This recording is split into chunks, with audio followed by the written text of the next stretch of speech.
Did you warn Prime Minister Netanyahu against taking some sort of actions that could disrupt the talks there in a phone call last week? Well, I'd like to be honest. Yes, I did. Next question, please. ইরানের পারমাণবিক স্থাপনাগুলোতে হামলার প্রস্তুতি নিচ্ছে Israel. সম্প্রতি যুক্তরাষ্ট্রের গোয়েন্দা সংস্থাগুলোর নতুন তথ্যে এই আশঙ্কা প্রকাশ পায়।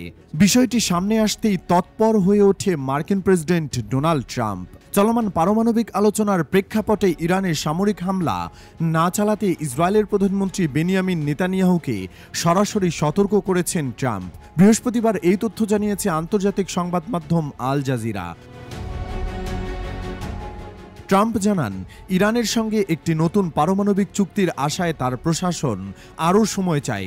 সেই লক্ষ্যে তিনি নেতানিয়াহুকে অনুরোধ করেছেন যেন ইসরায়েলে কোনো সামরিক অভিযানে না যায়।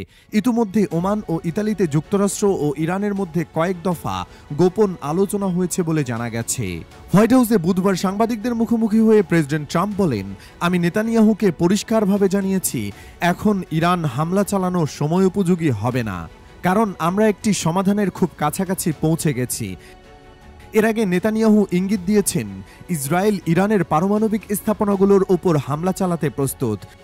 এদিকে ইরানও পাল্টা হুঁশিয়ারি দিয়ে বলেছে, তাদের ভূখণ্ডে কোনো ধরনের হামলা হলে তার কড়া জবাব দেওয়া হবে।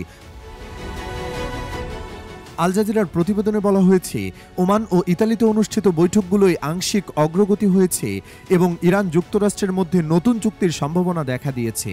বার্তা সংস্থা রয়টার্সের সঙ্গে কথা বলা দুইজন ইরানি কর্মকর্তার ভাষ্য অনুযায়ী, যুক্তরাষ্ট্র যদি ইরানের বিদেশে আটকে থাকা অর্থ মুক্ত করে এবং শান্তিপূর্ণ কাজে ইউরেনিয়াম পরিশোধনের অধিকার মেনে নেয়, তাহলে ইরান 1 বছরের জন্য ইউরেনিয়াম সমৃদ্ধকরণ কার্যক্রম স্থগিত রাখতে পারে। তারা আরও বলেন, ওয়াশিংটন যদি এসব শর্ত মেনে নেয় তাহলে খুব দ্রুতই একটি রাজনৈতিক সমঝোতায় পৌঁছানো সম্ভব হতে পারে। তবে এ প্রস্তাব এখনও প্রাথমিক পর্যায়ে রয়েছে।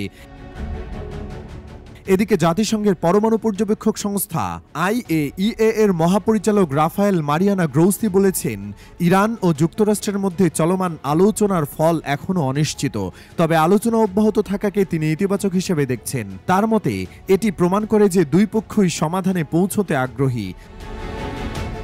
উল্লেখ্য, 2015 সালে সম্পাদিত ঐতিহাসিক পারমাণবিক চুক্তির অধীনে ইরান তার পারমাণবিক কার্যক্রম সীমা আরোপ করেছিল, যার বিনিময়ে আন্তর্জাতিক নিষেধাজ্ঞা শিথিল করা হয়।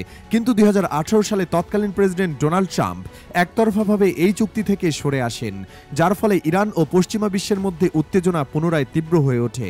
যুক্তরাষ্ট্র বর্তমানে দাবি করছে যে কোনো নতুন চুক্তি ইরানকে সম্পূর্ণভাবে ইউরেনিয়াম সমৃদ্ধকরণ কার্যক্রম বন্ধ করতে হবে, কারণ এটি পারমাণবিক অস্ত্র তৈরির সম্ভাবনা তৈরি করে। তবে ইরান বলছে তাদের পারমাণবিক কর্মসূচি পুরোপুরি শান্তিপূর্ণ ও বেসামরিক উদ্দেশ্যে পরিচালিত এবং ইউরেনিয়াম সমৃদ্ধকরণের অধিকার ছাড়তে তারা রাজি নয়। তেহরান একে তাদের জাতীয় অধিকারের লঙ্ঘন হিসেবে বিবেচনা করে।